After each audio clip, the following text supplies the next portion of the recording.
Good morning. My name is Adam Gill. My pronouns are he, him. I have the joy of serving on your Board of Trustees, and it is my pleasure to welcome you here this morning. If you are here for the first time, thank you for joining us. We look forward to getting to know you. We invite you to fill out the visitor forms that are in the pews, and everyone present in the sanctuary today is welcome to join us for our in-person community time immediately following the service. As Unitarian Universalists, we hold up pluralism as one of our core values. We celebrate that we are all sacred beings, diverse in culture, experience, and theology. We covenant to learn from one another in our free and responsible search for truth and meaning. We embrace our differences and commonalities with love, curiosity, and respect. In this time and place, it feels especially important to acknowledge that in this congregation, we celebrate all forms of gender identity and expression. We honor all people, whatever their citizenship and immigration status.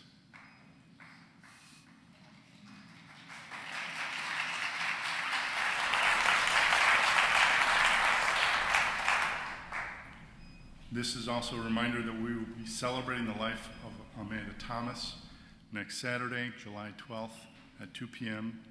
The service will be live streamed and recorded. We are so glad that you are here with us today. I invite those of you in person to take a moment to greet one another.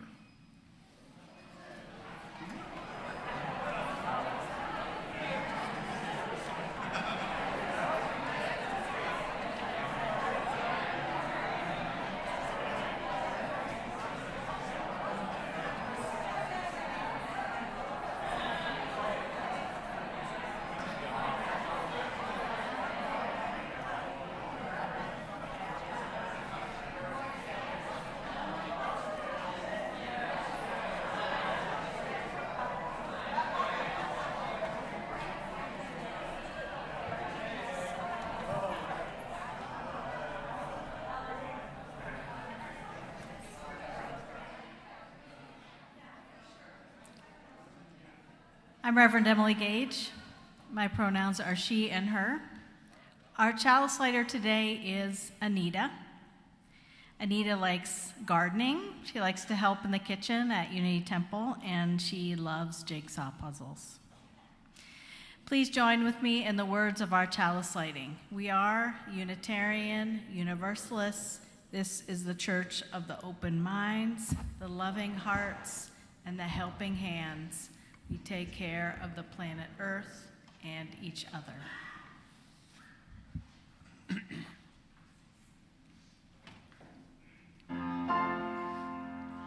Bright is the ring of words when the right man rings them.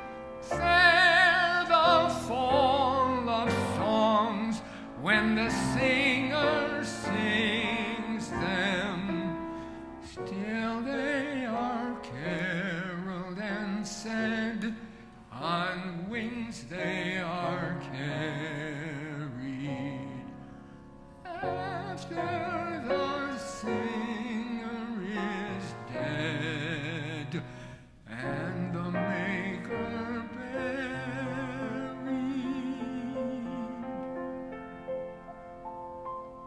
long as the singer lies in the field of heather, songs of his fashion bring the swains together.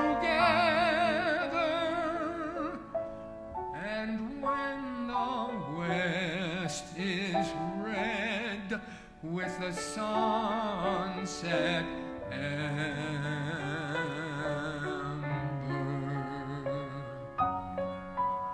the lover lingers and sings, and the maid remembers.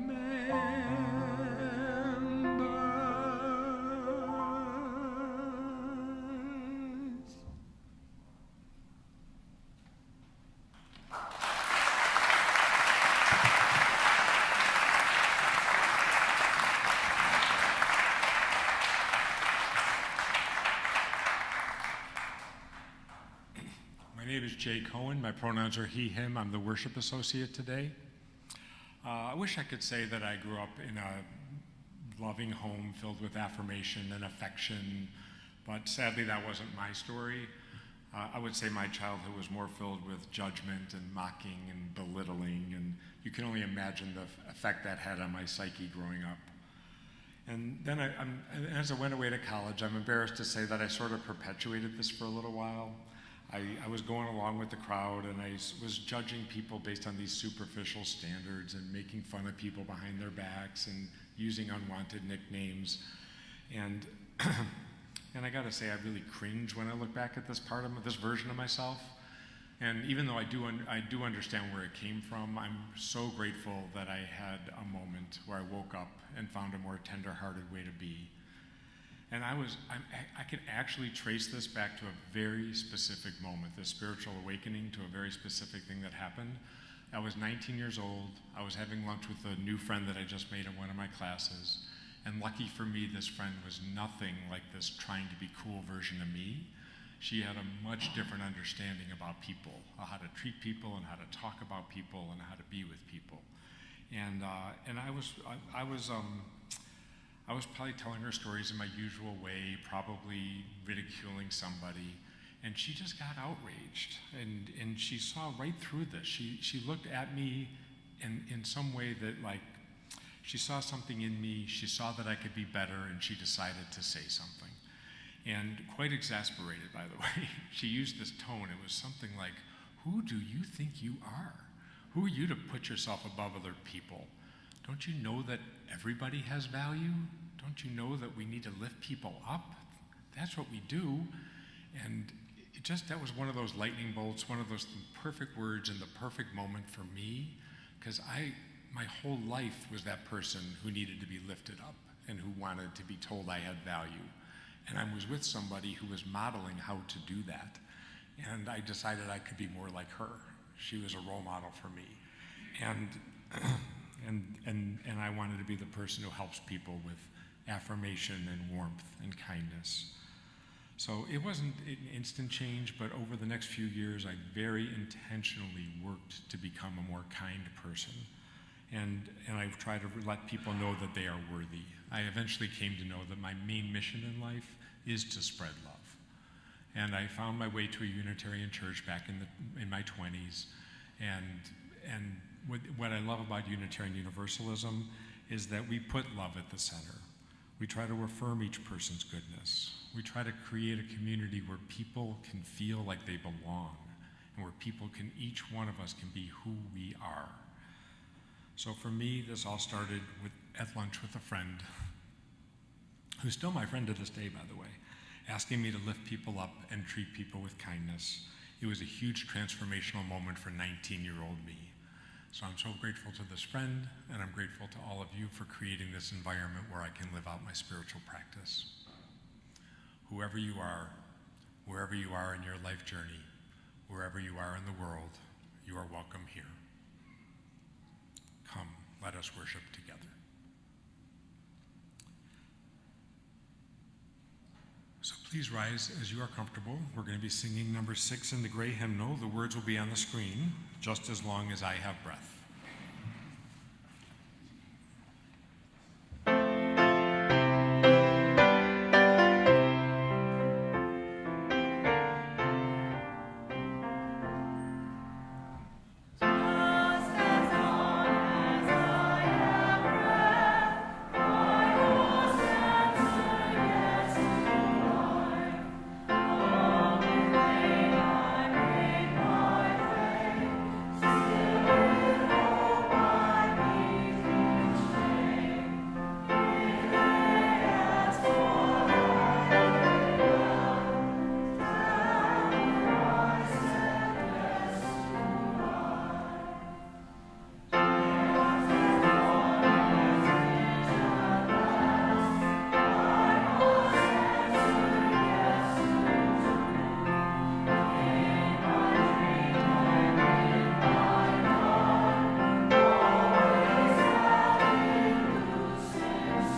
please remain standing as you are able and join with me in the words of our covenant.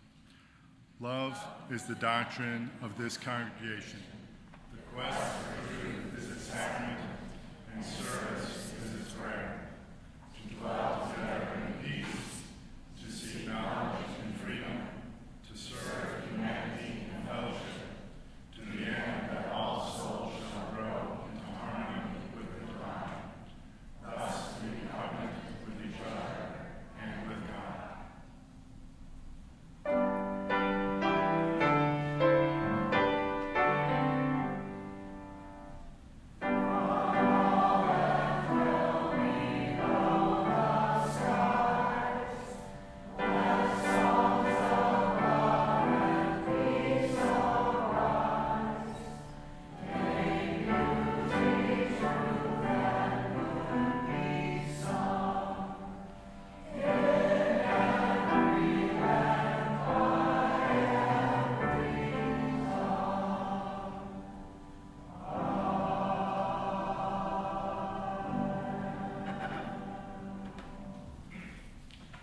Good morning. My name is Chet Taranowski. My pronouns are he and him, and I serve on your spiritual care team. Love is the doctrine of this congregation. Sharing the joys and sorrows of our lives is one of the ways we embody love in our congregation. For each service, you may share your joys and sorrows in the binder outside the door to the sanctuary. You can also email your joys and sorrows to us at spiritualcare@unitytemple.org. If you would like to talk to someone about what is on your heart, please feel welcome to contact the spiritual care team. We are here to listen and sit with you in times of both joy and sorrow. Here are the joys and sorrows that were shared this week. John Tandrich would like to thank everyone for their thoughtful prayers and caring for his sister, Cheryl, whose breast cancer surgery was successful this week. Lynn Hensel says, Connie Rohr had surgery recently and was back home. Yesterday, unfortunately, she tripped and fell, tearing open the incision. She is back in the hospital. Please send loving kindness her way. Also, please remember Connie Tullen and her family. She died yesterday after a 2-year battle with ovarian cancer. Wherever she went, she left a trail of beauty in her wake. Maureen Crotty wants us to remember her. Teresa Height Murray is joyful that the 4th of July parade in Oak Park was a SpongeBob joyful kind of start to the 4th of July holiday. We know that we hold many joys and sorrows in silence. We invite anyone who has a joy or sorrow to come forward to drop a stone into the bowl of water at one of the 4 stations around the room. We invite you to engage in the spiritual practice of silence during the sharing ritual. Let's begin.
This is the prayer that popped into my mind when I was thinking about how I would say what I wanted to say to you this morning.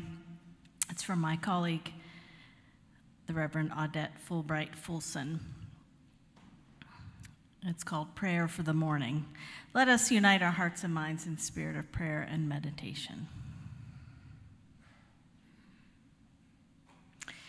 Did you rise this morning broken and hung over with weariness and pain and rage, tattered from waving too long in a brutal wind? Get up, child. Pull your bones upright. Gather your skin and muscle into a patch of sun. Draw breath deep into your lungs. You will need it, for another day calls to you. I know you ache. I know you wish the work were done and you, with everyone you have ever loved, were on a distant shore, safe and unafraid. But remember this, tired as you are not alone. Here and here and here also there are others weeping and rising and gathering their courage. You belong to them and they to you, and together we will break through and bend the arc of justice all the way down into our lives. Amen. Blessed be.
If you are somebody who likes to come close when you're listening to a story, I invite you to come and sit down on the floor near me.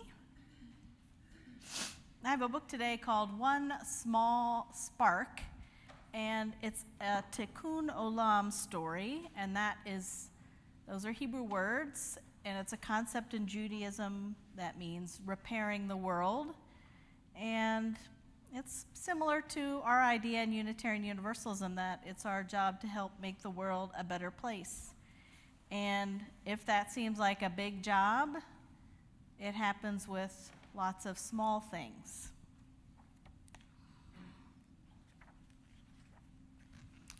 Imagine the world you want to live in. If that's not the world you see, will you create it?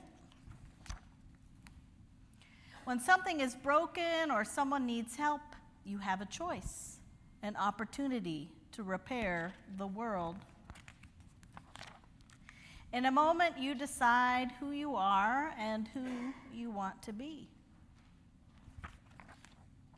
A spark that lights your heart becomes an idea and then action. Maybe you're small, but the problem feels big. It's okay to ask for help because one person can't do everything, but everyone can do one thing which may lead to another. Repairing the world takes understanding. It takes imagination. It takes practice. We're all on one team, each a string, like a rope made of strand holding hands, woven, connected, stronger.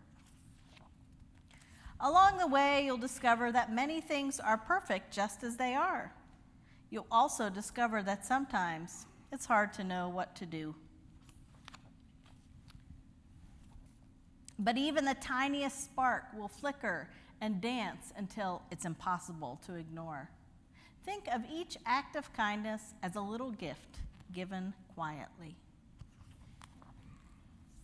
Not for a reward or even a thanks, because when life isn't fair and you have more than you need, you have the power to create balance, and balance feels better. You know, your action today changes everything tomorrow.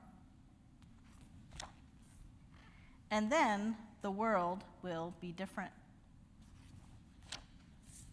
Imagine everyone gathering sparks, opening their hearts, and repairing our world together. Tikkun Olam. The end.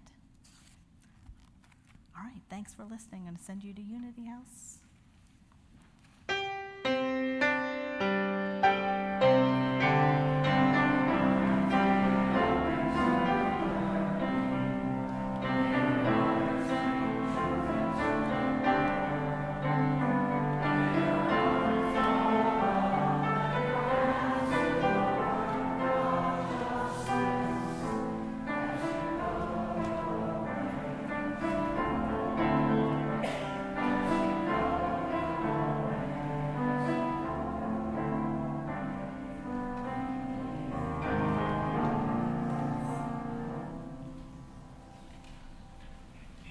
Each week, Unity Temple splits its offering evenly. One half serves our community and our congregation, and the other half is given to an organization that aligns with our values. Gun violence prevention is Unity Temple's focus during the month of July. But what can one person do to prevent gun violence?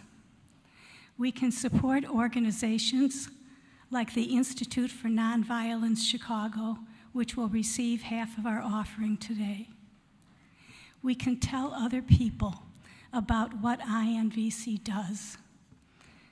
Tell a friend how peacekeepers from INVC work in troubled spots in the neighborhoods and use their conflict resolution skills to avoid further retaliatory violence when it occurs.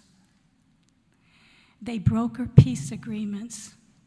Tell them that last year, the areas that were served by peacekeepers showed a 31% decline in shootings.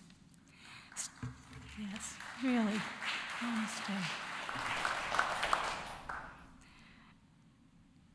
Stop by our table at coffee hour for more information.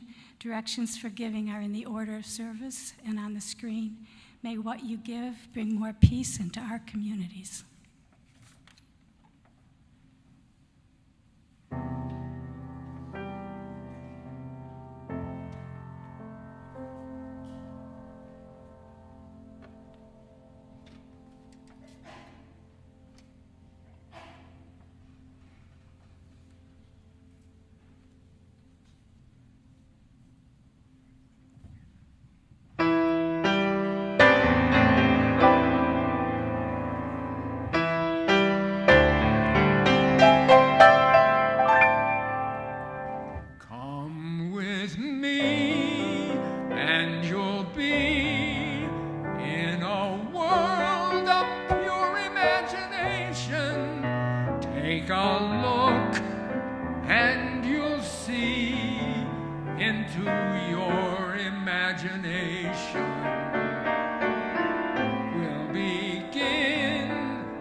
Simply look around and view it.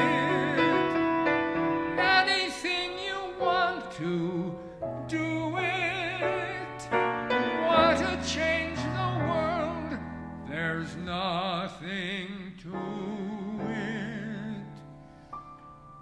There is no life I know to compare with pure imagination. Living there, you'll be free if you truly wish to be.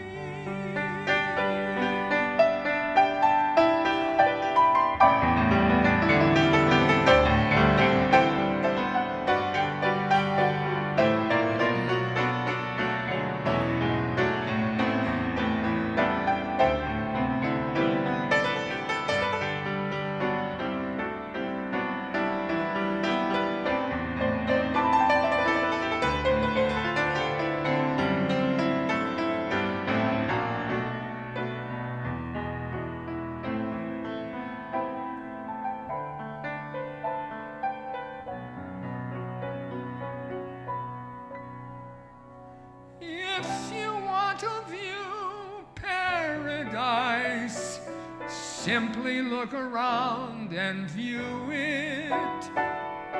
Anything you want to, do it. Want to change the world? There's nothing to it. There is no life I know to compare with pure imagination. Living there, you'll be free if you truly wish to be.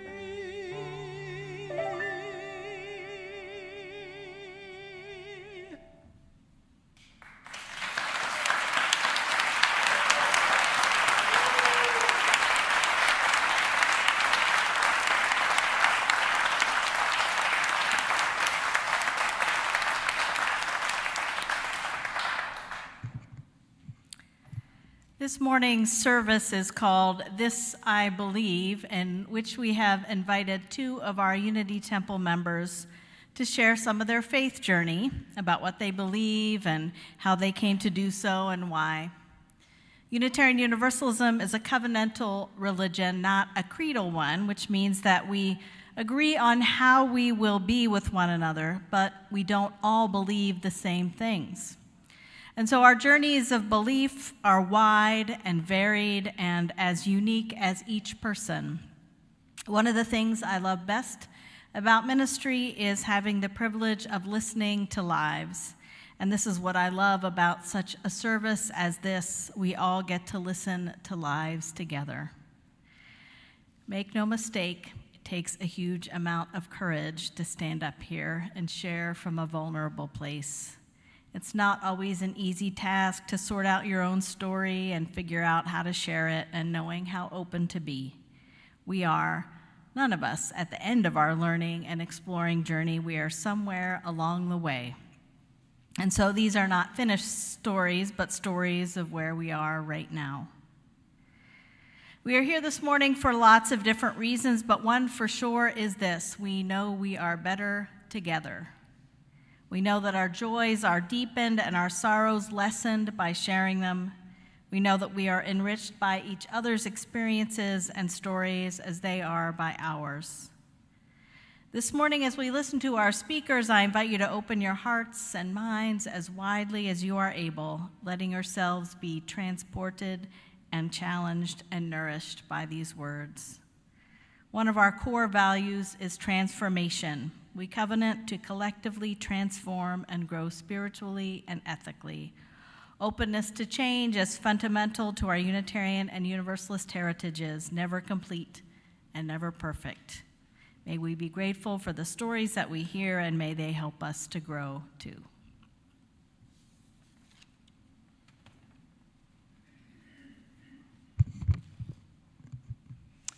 Good morning. My name is Georgina Swanson, and my pronouns are she, her. What do I believe? What do I believe? I appreciate the opportunity to think carefully about this and share it today. This took some thought to figure out what I believe, and I've realized that this is an ongoing process for me. So here are my recent thoughts. I believe in love and in kindness, and I think and hope both of these are foundational to my way of being in the world. So I decided to think about my behaviors, practices, work experiences, and things that I've invested time in to help me figure out what I believe, but beyond love and kindness. So first, a little church-related background. My family went to a Methodist church when I was in school. My mom was Orthodox, but there was a split in the local church, and she directly said that she didn't want to be part of a religious community where there was so much infighting going on. So we ended up at a Methodist church because the adults were very involved in 1960s civil rights work. I did what I was supposed to do. I went, participated in lessons, read aloud when it was my turn, and completed the craft projects. It was okay. But fast forward to 7th grade and the unit on Greek mythology in school. First, I have to say that in my neighborhood in the 1970s, Greek mythology didn't pique the interest of me and my peers like it often does around here these days. We knew very little about Greek gods until this unit began. I was intrigued and connected the idea of what was being presented in our church with what people in ancient Greece were believing. It was a Sunday morning, and one of my parents was flipping pancakes, and I came in not dressed for church. I was told to hurry up and get ready, but I stood there and said, "I'm not going." This was very out of character for me. And then I went on and said, "Who's to say the Greeks are not right? And Zeus is in charge, might really be in charge of everything." I distinctly recall my parents looking at each other, and one of them said, "Okay, you don't have to go." And we ate pancakes. That was it.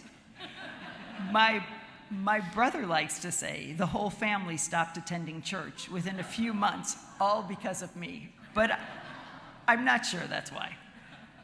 So this leads me to my first belief. I believe in the possibility of many truths in different religions. As a young person, I experienced a Methodist church, a bit of an Orthodox church, and then the possibility of Greek gods running it all. Years later, when I was a Peace Corps volunteer in Sierra Leone, West Africa, I lived in a culture that was a mix of Christianity, Islam, and indigenous local religions. So much that I learned from these different religions and practices seemed to be reasonable and even joyous practices for life. Honesty, helping people who are poor, even poorer than you are, along with different religious celebrations. It doesn't make sense to me that one religion has it all, and that's one of the things I really appreciate about Unitarian Universalism, the inclusivity of different perspectives. Next, I started thinking about how I've chosen to spend my life, both professionally and personally. I've spent my career as a teacher, mostly an elementary school teacher, and I was definitely meant to be a teacher, and now I'm retired. I loved to go to school, and there was nothing more important for me than connecting with a kid, whether it be over a story, the way someone's thinking about solving a math problem, a science experiment we might want to do as a whole class, or something that's just bugging them. They matter, and their thoughts and concerns matter.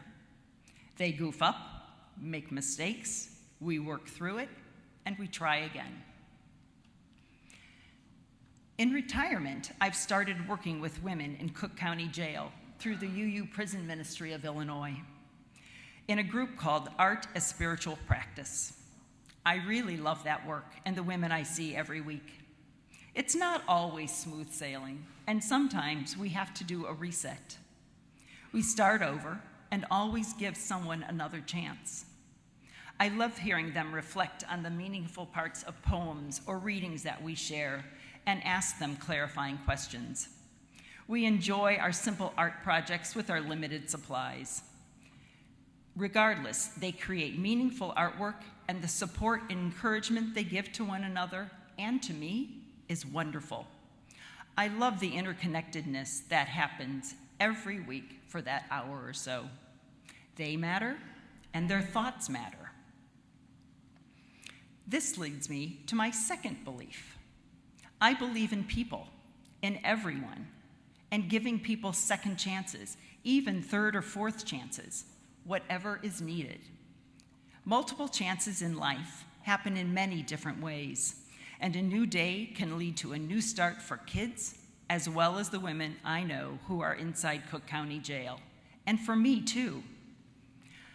A reset button is crucial to life moving forward in a positive way. Another thing I've always invested time in is being outside. Outside in my garden, hiking mountains, recess breaks with kids, dinner on the deck. I experience the outdoors in many different ways and in many different places. I've always had both flower and vegetable gardens. My childhood family camped a lot, and it was usually fun. My own family has done that too for many years, camping and hiking, and again, it's usually fun. Bad weather or a grumpy child or parent can quickly alter the level of fun. But at this point in my life, there's nothing quite like being on a mountaintop, feeling the power of nature and the insignificance of me. Just being up there and putting in all the effort to get up there makes me feel so small, ant-like in the grand scheme of things. It leads me to wonder, do I matter? Does any of this matter? I'm not sure, and that leads me to my third belief. I believe in the unconditional power of nature, the sheer strength of granite boulders, a bellowing thunderstorm with its power of potential damage, the ocean lapping or crashing on the shore. All this is accompanied by a colorful meadow of flowers, delightfully chirping birds, or a velvety night sky twinkling above. It can reframe a day for me, give me serenity, or humble me. As I think about it and wonder if we matter in the big picture, I'm not sure, but I am sure that all of us matter in our day-to-day picture. We believe different things, are challenged in the world in different ways, and have our own ways of relating to the earth. What we think and do matters. How we act towards one another matters. Kindness and love always matter. I believe that we all matter in big and small ways, and the simplicity of that keeps me sharing my love. In the words of Kate DiCamillo, one of my favorite children's authors, sometimes the most ordinary things can be the most extraordinary. Thank you for listening.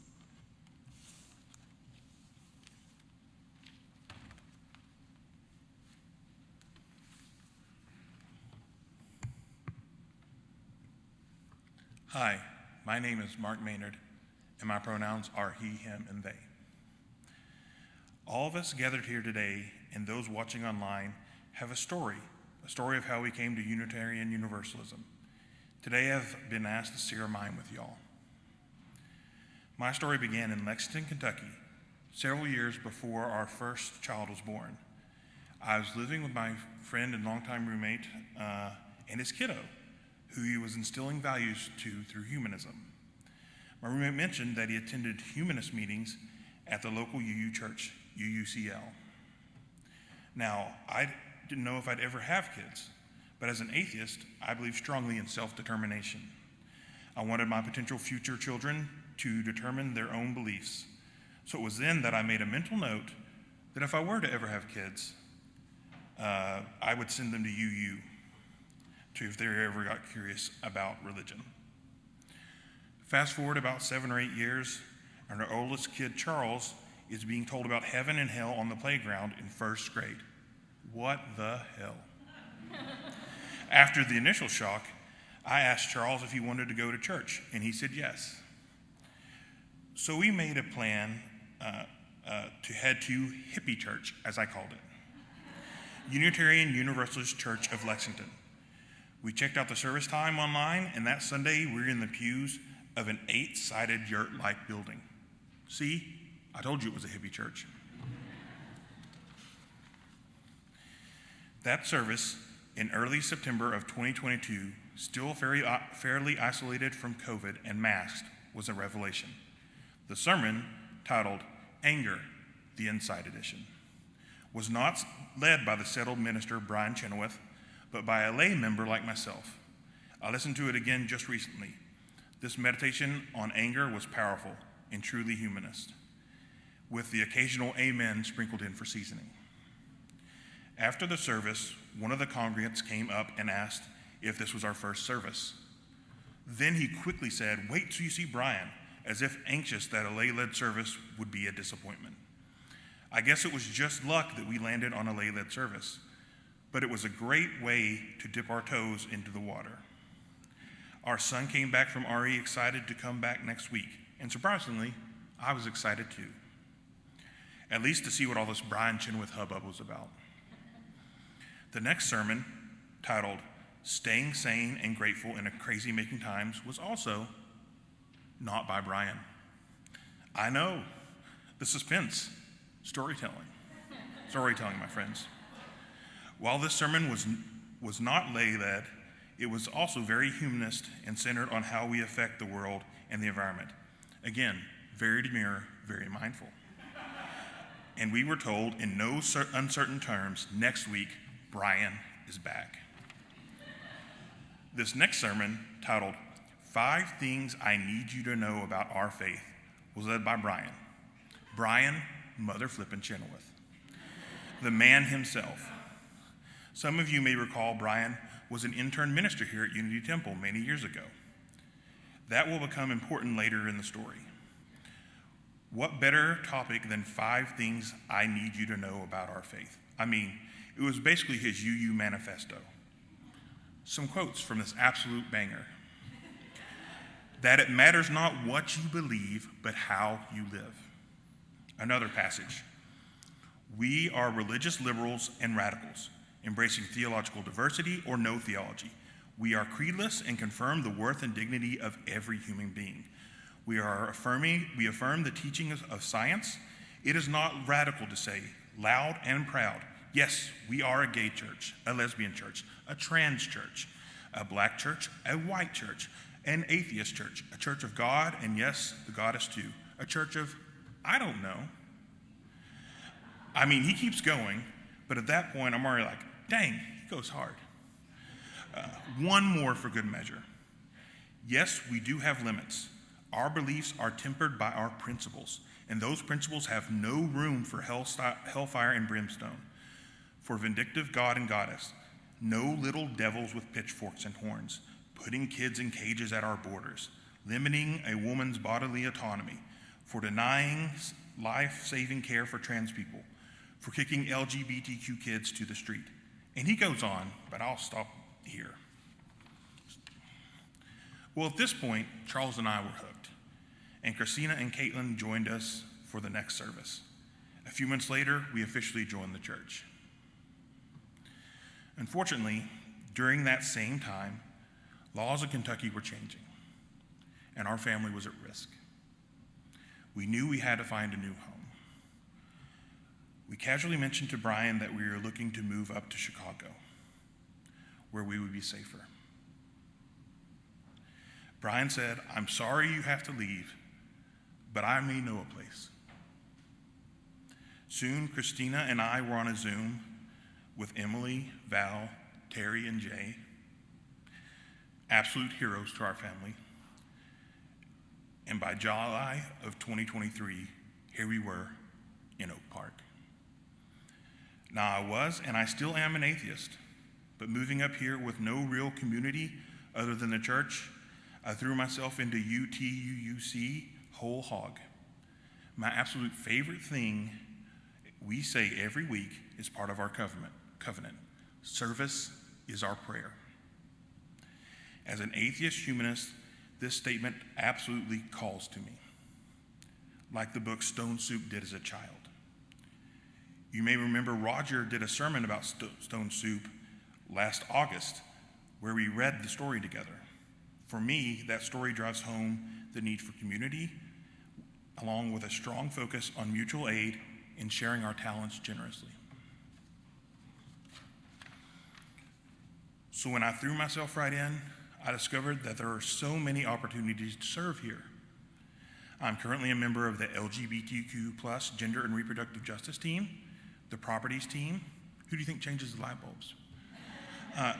Gender and Reproductive Justice team, Properties team, a member of 2 different Soul Connection groups, Widening the Circle, plus I help lead the 4th and 5th RE group. The connections I've made at this church will stay with me for a lifetime. The work I've been able to contribute to has nourished me spiritually, and the kindness of this congregation has made this place my home. I love it here. The community gives me hope that love can and will win. It's given me, an atheist, something to believe in. You. So how did I become a Unitarian Universalist? One act of kindness at a time. One act of acceptance at a time. One act of service at a time. And one prayer at a time. Thank you. I love you.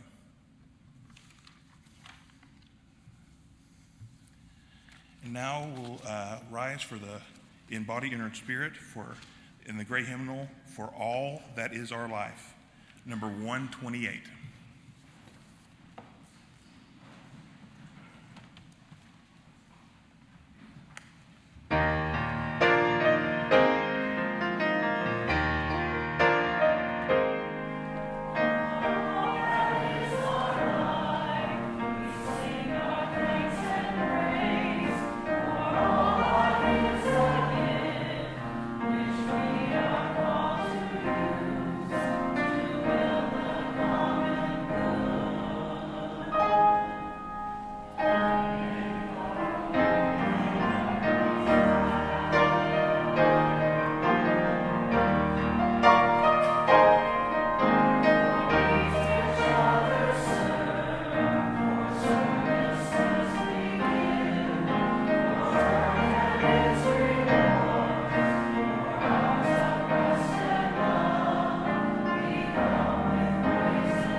Our closing words are from Emily Richards.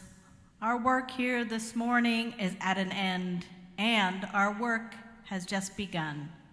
The work of holding one another and this community in love, the work of trusting that we are on the right path, the work of believing that what connects us is stronger than what separates us, the work of engaging in that which makes us whole, the work of deeper understanding and commitment, the work of letting go of that which does not serve us, the work of radical inclusion, the work of collective liberation, the work of this beloved community, a beloved community of which we all are a part, a place where we are welcomed, respected, valued, cherished, a place where we belong. Go in peace. Please join with me in the words of our chalice extinguishing. Carry the flame of peace and love until we meet again.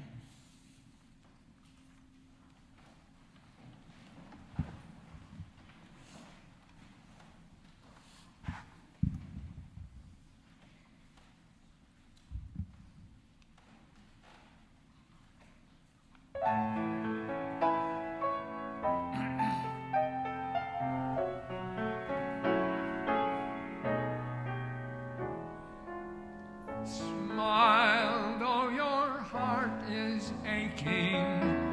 Smile, even though it's breaking. When there are clouds in the sky, you'll get by. If you smile through your tears and sorrow, smile and maybe tomorrow you'll see the sun come shining through for you.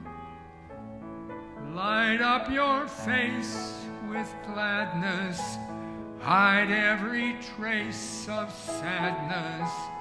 Although a tear may be ever so near, that's the time you must keep on trying. Smile, what's the use of crying? You'll find that life is still worthwhile if you just smile.